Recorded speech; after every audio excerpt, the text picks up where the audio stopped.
வேடநத்தம் கிராமத்தை சார்ந்த 12ஆம் வகுப்பு மாணவி அந்த முட்புதரில் இருக்கக்கூடிய அந்த பகுதியிலே, ஒதுக்குப்புறமான பகுதியிலே அவர் இறந்து கிடந்தது இன்றைக்கி கண்டறியப்பட்டு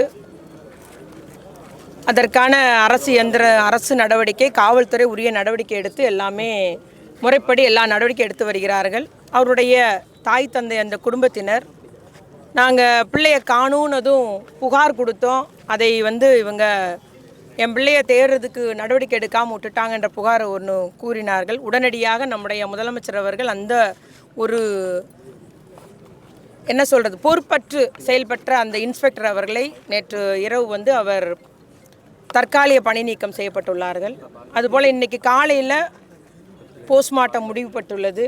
இருந்தாலும் அவங்களுடைய கோரிக்கைகள் சில உதவிகள் செய்ய வேண்டும் என்று இருக்கிறாங்க. உடனடியாக குற்றவாளியை உடனடியாக நீங்கள் கண்டுபிடிக்கணும் என்று அவருடைய கோரிக்கையாக வைக்கிறார்கள்.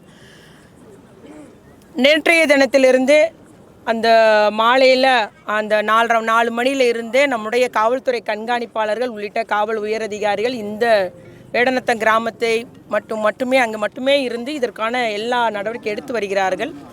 ஆனால் சிலர் அந்த ஒத்துழைப்பு, முழு ஒத்துழைப்பு கிராம மக்களிடமிருந்தும் அவருடைய குடும்பத்தாரிடமிருந்து இருக்கும்போது விரைவாக குற்றவாளியை கண்டுபிடிக்கணும் என்ற ஒரு முதலமைச்சரின் உத்தரவுப்படி காவல்துறை செயல்பட்டு வருகிறது.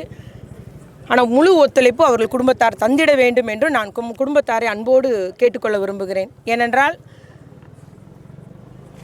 யார் எவர் என்பதை நாம் சல்லடை போல் அடித்து உடனடியாக அதை சரி பண்ணணும், நாங்கள் கண்டுபிடிச்சி விடுறோம் என்ற உறுதியோடு காவல்துறை இருக்கிறார்கள். இன்னும் கொஞ்சம் முழு ஒத்துழைப்பு குடும்பத்தினார் தர வேண்டும் என்பதை தான் நான் இங்கு எல்லார் மத்தியிலையும் கூறிக்கொள்ள விரும்புகிறேன். அதுபோல் ஏனென்றால் நான் ஏன் அந்த வார்த்தையை சொல்கிறேன்னா, இன்றைய காலையில் 10 மணி அளவில் குழந்தைகள் ஆணைய தலைவர் வந்தாங்கன்னு கேள்விப்பட்டேன்.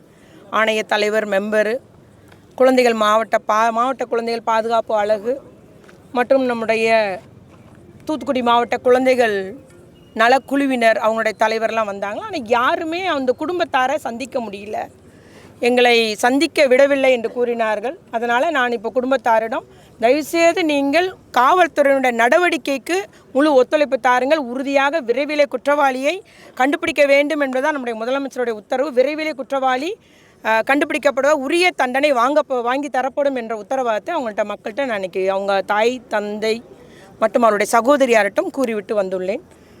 ஏனென்றால் இதில் சில அரசியல் கட்சிகள் தேர்தல் நேரம் இதை அரசியலாக்குகிறார்கள். ஆனால் நம்ம அரசியலாக்க வேண்டிய தேவையில்லை. இதெல்லாம் யாராக இருந்தாலும் எந்த கட்சியாக இருந்தாலும் நான் கேட்குறது அதுதான். அரசியல் செய்வது இப்போ நமக்கு அவசியம் இல்லை. குற்றவாளியை கண்டுபிடிச்சி உரிய தண்டனை அவனுக்கு வாங்கி கொடுக்கணும்.